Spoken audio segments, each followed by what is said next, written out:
Hi everyone, welcome back to my channel. This, as promised, is a retinol Q&A. Now I'm doing this to set up for the upcoming retinol videos. I don't even know how many there's going to be yet. We are still collating the information from the brands. We have about 30 products, I think. And I've got everything from starter retinols through to prescription. It's just taking a while, and the more I got into it, the more I thought, I could get a bit more info, and it just snowballed. So as a precursor to that, I'm just going to do a Q&A based on questions sent in on my Instagram stories. It will be all over the place because I haven't rehearsed or revised, and there's loads. I'm going to try and avoid the ones that are specific to a certain brand because I want to talk about them more in depth when I do the videos. I'm also looking into the possibility, depending on how I am for time, if it's feasible, I should be able to do it, of doing an individual blog post, bear with me, it's a big undertaking, of every retinol that we've had the feedback on. I feel like I owe that to the brand. So just to give you an idea, I sent a retinol questionnaire out to pretty much every retinol we had on the shelf, I think. And some I knew that you would want to know about that I didn't have. Everything from the 2 prescription ones I've got, which I don't really have any other info on other than how they're different to over-the-counter ones. Mild ones, yeah, I mean pretty much every brand you can think of I think we've covered. There'll obviously be some where you might want more info after, and it'll just be ongoing because the demand for retinol information is massive. It's just getting bigger and bigger. So this is much more of a general overview, how to use it, when to use it, and again, it will be, I will specify if a brand says something different when I'm talking about that product, hope that's clear. Okay, I'm gonna pick and choose, like I say, I'm gonna try and avoid the ones that are targeted specifically to one. When to start using, how to use when layering with other products, and common reactions. That's kind of a whole video in one. So you would start using a retinol, we generally say around 28-ish, 26 to 28-ish, depending on your lifestyle, your genes. Those are the 2 main ones. If you are prone to, if you look at your lifestyle and you smoke, you drink, you're at uni, or you have a really stressful job and you're incredibly stressed and your face doesn't represent who you feel you are on the inside, retinol is probably something that would help you with that. It's probably the best way of putting it. If you're in your early 20s, you don't really need it. Your collagen production is still turning over in a way that people my age can only dream of. So primarily, could have started with what is retinol, and also it's vitamin A, but I'm using the word retinol because that is the generic term that it's become. I will differentiate when I'm talking about individual products as to which type of retinol that brand is using, because there are lots of different, well, it's not lots, there's a few different versions. But for the sake of this, I'm using retinol because that's how most of you and the industry identify it.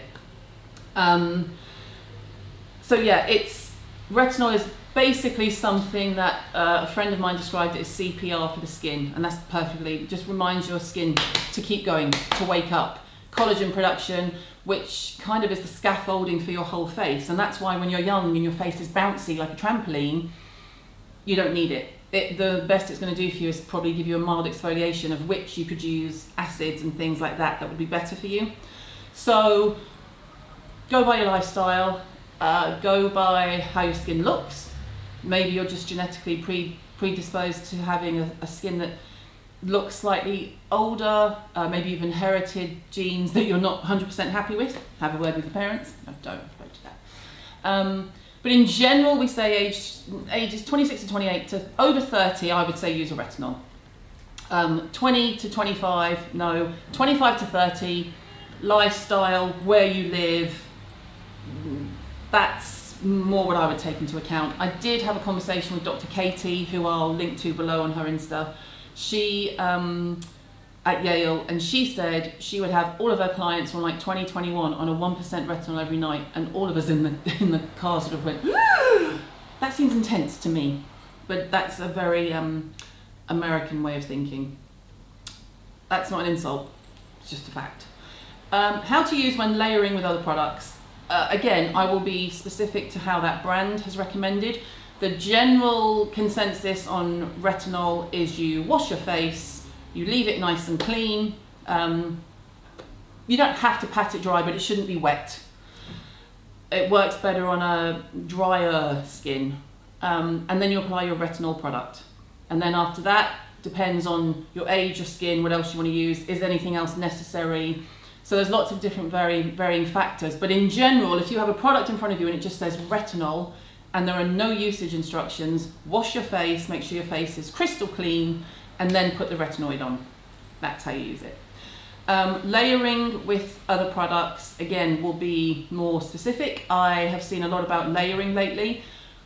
Retinol is one of the ingredients that you can layer it all you want, but it's the beginning of the sandwich, if that makes sense.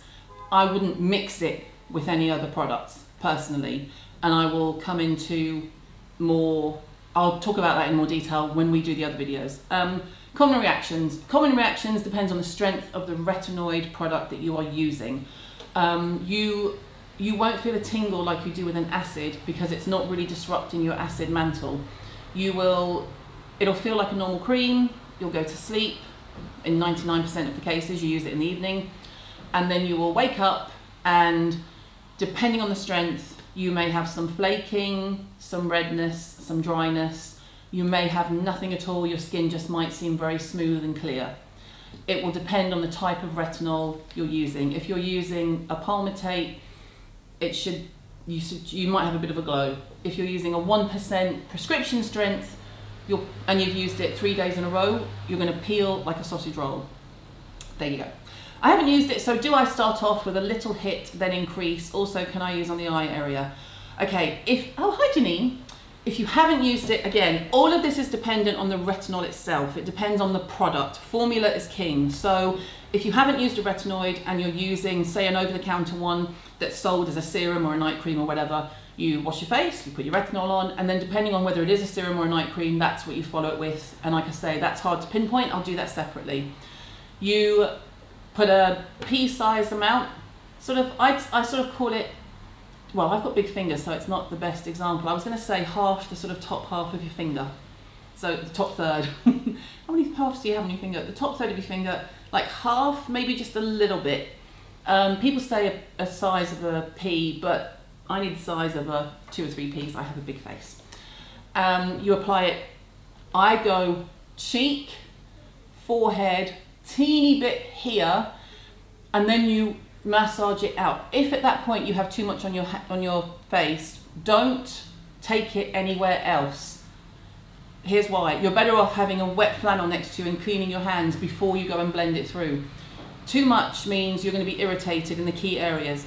Never take it down your neck unless it's a specified neck cream or it's a mild moisturizer. Prescription strength in particular, the strong ones I'm talking about, they make your neck go like sandpaper. It's not designed for this area. It's not a good look. It's really hard for this area to retain oil when you're at a certain age, and it's bad. Never take retinol here because it seeps into this area and can make this red and dry and chapped. All this area here. And then never around the nasal area, because again, anywhere where there's a fold or a crease, never here and never here, because it's too irritating. In the same reason that this is where you would find you get perioral dermatitis. That area near the eye socket, the nose and the mouth, are damp, dark and hot. They're a breeding ground, so they're sweaty, and with a retinoid it doesn't really have anywhere to move to. So you'll find if you take it just here, I wouldn't even, if you think about where you apply highlighter, I wouldn't put retinol that high up. I would end it maybe cheekbone here, because it does spread anyway. You'll find up to the hairline, but bear in mind when you come to wash your face, you'll have flaky bits in your hairline. Again, it all depends on the strength of the retinoid. If you're using a mild oil one, you're not going to have this problem. This is just to give you an idea of worst possible scenario in terms of, I'm using a prescription strength, I haven't used it before, what do I do? In that case, you always follow the instructions, but the actual placement on the face, don't come here, it's agony. Don't come here or here. Avoid the mouth, the nose and the eyes. The rest of it you're fine. A mad derm would put us on track for the rest of our lives. People should be aware, not a question, but hi, we are bats. Yes, no, don't use it every day forever. Should everyone use it? I have FOMO, I've never used retinol products. Tracy Draper, it depends how old you are, Tracy Draper, we've covered that. Can you use it every evening? Yes, if it's over the counter. No, if it's strong, borderline prescription strength. It depends on the formula. And you'll know because I'll talk about what you do when you get those reactions and then we'll go. How often should you increase the strength you are using? Good question. It depends on what you start with. So the legal recommendation in the EU is 0.3%. And I'm going to talk about this in detail because a lot of the brands we featured, most of them are using 0.3% in a blend that pushes it up to a 1%. So read the small labels, guys. We've had a couple of really good responses from brands where they've been completely open about we use 0.3% buffered with such and such, and that gives us around a 1%. That's the kind of info I wanted. We've had the odd one that wasn't great where it was just we use 1%, and I'm like, okay, but that's not technically allowed in the EU, but we'll come to that, cross that bridge when we come to it. So that depends on, can you use it every evening, depends on what the product is. In general, if it's milder and you're moving this way up the scale, yes. If it's 1% retinol, that's going to be strong on your skin and I would not use it every day. Which products are equivalent, like Luna and Jordan Samuel? I want to switch to Jordan Samuel. Jordan Samuel and Luna and Pestle and Mortar are all in an oil base. I'm not even sure, I haven't even checked. I will do before I do film with it. I haven't even checked if the new Sunday Riley Vitamin A Plus is going to replace Luna, which was their previous vitamin A. I should probably find that out. They will, by their very nature, be milder because the oil, it's an oil, it's not going to penetrate as much. And that's just scientific. That's a lot of the time you can read what a brand tells you it's going to do. And by the way, those guys haven't made any mad claims, but it's not going to penetrate as much if it's in an oil. And that's pretty much the truth. How often should you increase the strength, which was your question? Sorry, I diverted. Oh, look, a squirrel. If you start at for example, SkinCeuticals do 0.3, they used to do 0.5 and 1. Now, for some reason, again, I will have the info before I film the actual product because they are included in the videos. They're not available at the moment in the EU. They're coming though. Now, I suspect that will be 0.3, but in a blend that lifts it to a 0.5 or a 1, because if it would be unlike SkinCeuticals to release a 0.5 and a 1, knowing that that's not part of the EU guidelines. But as I said, I will keep you posted. But yes, you could feasibly, and I'm pacing the videos that way, so you can start with an oil-based one, you could start with Pixie Retinol Tonic, which is kind of, could be a good starting point for everyone. It's super mild, it's more of an exfoliator product, if that makes sense. It does make sense, I just say that a lot, I'm sorry, I don't mean to sound patronising, I'm just checking that I'm being clear. It's more, does that make sense to me? So we're going to start with the mild, we're going to go through the oil formulations, the palmitates, I'm doing it like I'm stirring a pot, and then the retinoates and actual retinol, and then transretinoic acid. So the strength depends on your age. Are you seeing the result that you want? I wouldn't go super high strength too soon. The latest research seems to indicate that there is a maximum amount of times that your skin will turn over. I've mentioned this before in a video, so there may come a point where you're in your 60s and 70s where you don't see the results that you do when you're in your 30s and 40s and 50s. Can I use retinol with red light therapy? Yes, if you're going to, I mean, I don't know if I'd do it at the same time, but you can use retinol in the evening and have red light therapy at a treatment at a salon during the day, if that's what you mean. It depends on where you go. If you're doing it at home, again, it would depend on the formula as to whether it was going to be too harsh and give you a reaction, and it depends. I would speak to your facialist. Best way to use without my face falling off. I like your question, slightly manic mummy. If you're worried, start small. I think it's key to try and write a blog post about every individual product I'm going to be speaking about, because they all have different instructions. They all have different things they say you can layer it with, and I would like to sort of say, I appreciate that they're saying this, and I am going to be respectful of the brands because they didn't have to answer all my questions, they did. But I also am going to be fair and say, well, actually, scientifically, you could use it with this and it should be fine. So apply after you've cleansed. Monitor how your skin feels the next day. If your skin feels slightly dry, give it a good half an hour, leave the retinol on your skin, and then just put your normal moisturizer on top. Things like that. But again, that's kind of generic because it's always going to depend on the cream or the lotion or the tube or whatever we're talking about. Supporting the skin afterwards to prevent redness, soreness from retinol use in the eye area. See, don't go near the eyes, people. Okay, my rescue kit, because I went quite hardcore with prescription strength in the last sort of couple of months. My rescue kit included good oils. I used Drunk Elephant Marula. I used Indeed Labs Squalane, which is probably the one I use the most because it's completely innocuous. I know that sounds an awful thing to say about a product, but that's its gift. It's nourishing and hydrating, but it's not greasy, so you don't feel like you're counteracting the good effect of the retinol. It takes down heat and it takes away the tight feeling and it stops you flaking. I had a couple of big events where the thing with prescription strength retinol in particular is you're using it every other day, every third day, whatever, and you see, oh, I feel fine, my skin looks fine. And you wake up one day and you wash your face and boom, your face is just buffing off. Literally as if you've applied some kind of mask and you're buffing it off. That's what your skin does. When that happens, I go straight to squalane oil. It doesn't have to be Indeed Labs. Garden of Wisdom make one, Indie Lee makes one. There's a few of them around. That's probably my, when in doubt, grab a squalane oil. I also used hydroluron a lot. The other thing is a lot of people try and counteract it with putting hyaluronic acid on the face, forgetting that hyaluronic acid is still an acid. So, and I did it myself. I was like, oh, feels a bit dry, I'll use some hyaluronic acid. And I used a really good high quality one that I'm not going to name because it makes it seem like it's the product's fault. It's not, it was doing what it was supposed to do. And I put it on my skin and just went, and I had to splash it with cold water. You live and learn. For me, hydroluron hydrated didn't cause a sting, which tells me it's not too low of a pH. So yeah, a hyaluronic acid will help, but I would be careful.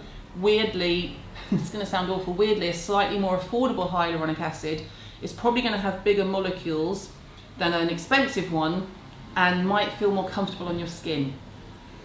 And then a good squalane oil, and be careful with the moisturisers. Some of the moisturisers stung the bejesus out of my face, but my sort of go-to kit would be a fragrance-free cleanser, because you don't want to overdo it, the fragrance front, when you're sort of washing.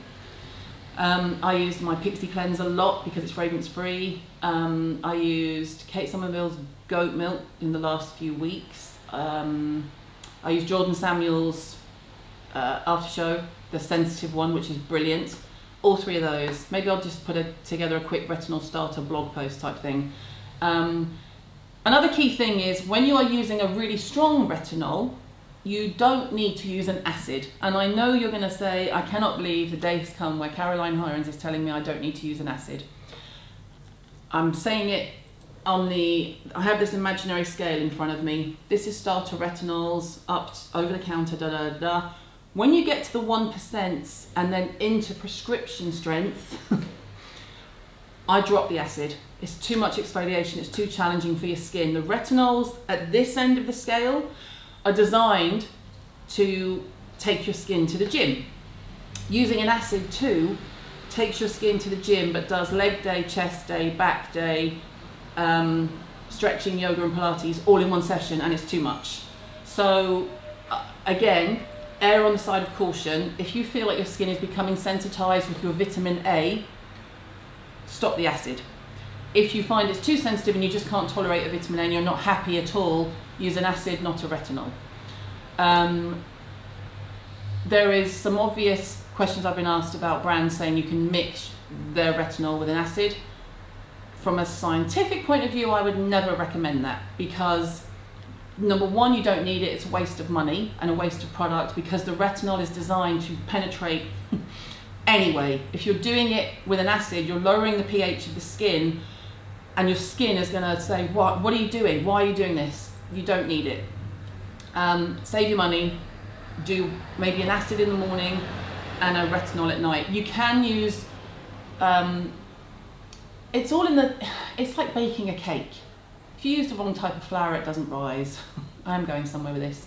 If you don't use baking powder and you use sulfate, or you use both, it becomes too much and it just doesn't work. Know your skin, listen to your skin. If you're using a nice, mild, general vitamin A product over the counter, doesn't give you any problem, but you feel like your skin looks better for it, fine and dandy, use your acid in the morning. If you're in any doubt about acid, drop glycolic. Glycolic is the one that penetrates the deepest and can cause the most irritation. If you still feel like you've got some spots that you want to treat topically, you can still use your salicylic. If you feel like you want help with a bit of the flakiness, you can use a mild lactic, and you can use Pixie's retinol tonic. I used that as an exfoliating product to balance when I was using prescription strength. So I don't use prescription strength every night, and I would use the retinol tonic in the morning. So it's kind of trying to find the balance between pushing your skin but not exhausting it. That makes sense. Okay. How many times a week we've done, best brands I'm going to do. Can you use retinol while pregnant or breastfeeding? Now, this is the fact. I see so many green brands, and have done in the last year while this whole, you know, it gets into your bloodstream in 40 seconds, da da da. If you are being sold something that is designed to get into your bloodstream in 40 seconds, or whatever that stupid bloody post was that was on Instagram, that is a drug. That has to be registered as a drug. You have to have a prescription for it. You have to be monitored. It's like a HRT patch. A HRT patch will eventually get into your system. It's designed as a drug to do that. No over-the-counter product that you are being sold that contains a vitamin A will get into your bloodstream. And I think the problem has come because two reasons. One, brands are over-promising, and the marketing departments are saying, it's so strong it gets into your bloodstream, you have to be so careful. Because that's enticing, right? It makes you go, oh, I want that on my face. What some of you do. Some of you are like, get thee away, Satan. And the other side of it is Roaccutane, which is an oral medication of vitamin A that you take for acne. I'm doing this to be specific and very enunciating again. That can cause horrific complications in a pregnant woman. So but if you are being given Roaccutane, you have to go on the pill at the same time, you have to sign documentation in your doctor's office, and that has led to, and that is so far over here, it's like saying it's the same as this phone and this water bottle. My bloody water bottle again, it's not an ad. I just use it a lot in the office. So this is Roaccutane. It's out of the picture. This is over-the-counter retinol. This is not going into your bloodstream.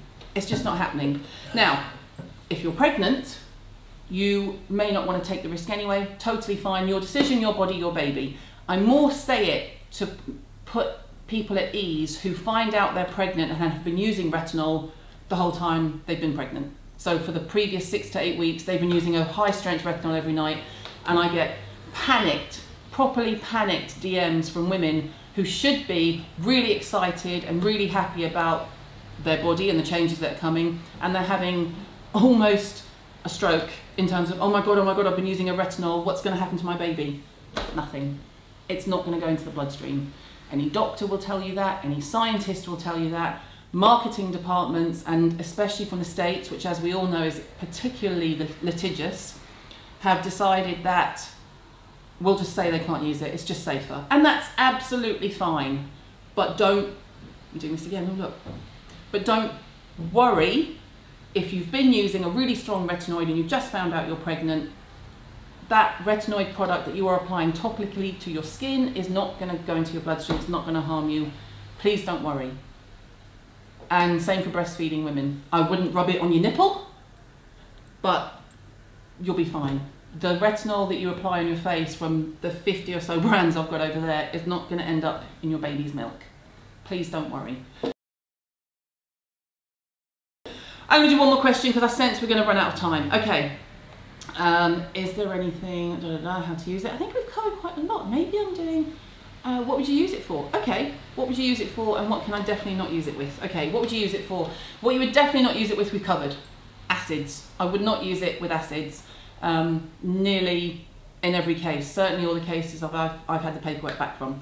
And what you use it for is the signs of aging that you have noticed that you want to fix. Retinol and SPF are two of the only ingredients the FDA in America say that you can legally claim on TV. So if you're going on QVC or what's the other one, HSN, and you have a retinol in your product, assuming you have certain percentage and you have it checked, which you would, you can say this is an anti-aging product.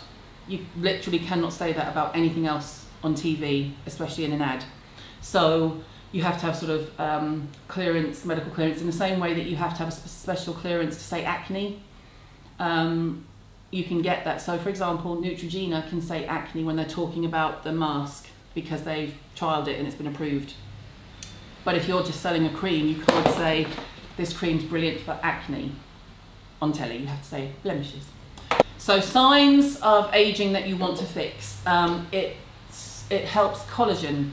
It helps stimulate fibroblast production. It's the anti-ager. It helps with wrinkles, fine lines. It helps with pigmentation and dark spots, but there are other products better suited for that. Ideally, really, with retinol, you're looking at, my skin has lost its bounce and I want a bit more support. So if your skin, like I've said, if your skin is bouncy like a trampoline or Tigger, I wouldn't worry. And then that's kind of it in terms of, you can all use it. If you have rosacea, you would avoid the cheek area where you tend to have it. The problem being, there's not really a lot of other places you can use it. Forehead, maybe lower cheek area. I'd go careful. If you have rosacea, use an oil-based one. In general, again, I keep doing this a lot. I hope that makes some kind of sense. It's not a perfect science. It is a fantastic molecule that, like I said, is a brilliant product for reversing signs of aging. If you don't have signs of aging, don't use it as a preventative measure. Don't bother. Wait until you think, oh, I've got like a little bit of a wrinkle here, or I look a bit tired. You know, I look at my daughter's face, she's 17. Even when she's tired, she looks perky. I would never dream of giving her a retinol product. In 10 years' time, when she's had the stresses of work and being my daughter for another 10 years, maybe she needs one. Put your questions below. I will try and be on top of them and answer them as much as I can. Like I said, it's not a perfect science, so I'm sorry if something I've said is contradicted, either something I've told you personally or you've heard from a brand or a derm. That's not my intention. It's very much a broad overview of kind of what it is, why we use it, how you use it, what you can expect afterwards. Yeah, and then the next videos, which we start filming next week, once I've had all the info back, we're still chasing people, is groups of retinols and how they work differently. Thank you so much. I will see you soon, and I'll see you in the comments. Bye.